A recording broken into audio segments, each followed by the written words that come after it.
ঢাকা জেলা নবাবগঞ্জ থানা আটকাহনা গ্রাম। মৃত আফসার দেওয়ানের ছেলে প্রবাসী দুবাই প্রবাসী জাহাঙ্গীর আলমের বাড়িতে অভিনব কায়দায় এই চুরি ডাকাতি হয়েছে। এই দেখুন, এই যে এখান দিয়ে ছাদের উপরে গিয়েছে, এই দেখতে পাচ্ছেন।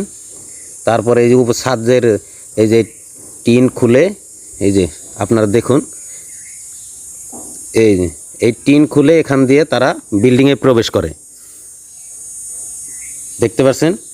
তারপর আপনারা এই যে নিচে আমরা যাচ্ছি, সব কিছু দেখাবো। সাথেই থাকুন, ভিডিওর সাথেই থাকুন, কেউ ভিডিও স্কিপ করবেন না। আপনাদের বিস্তারিত দেখানো হবে এবং জানানো হবে সব কিছু।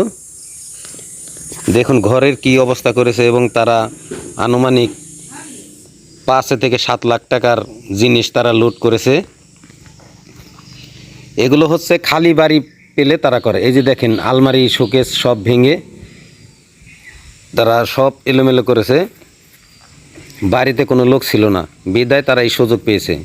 এই আলমারিতে পাসপোর্ট, টিকিট এবং দুবাইয়ের মুদ্রা 8,000 দিরহাম ছিল, তারা সব কিছু নিয়ে গেছে এবং আরও অন্যান্য জিনিস নিয়ে গেছে। ওরা দেখে কোন বাড়িতে লোক নাই রাতে।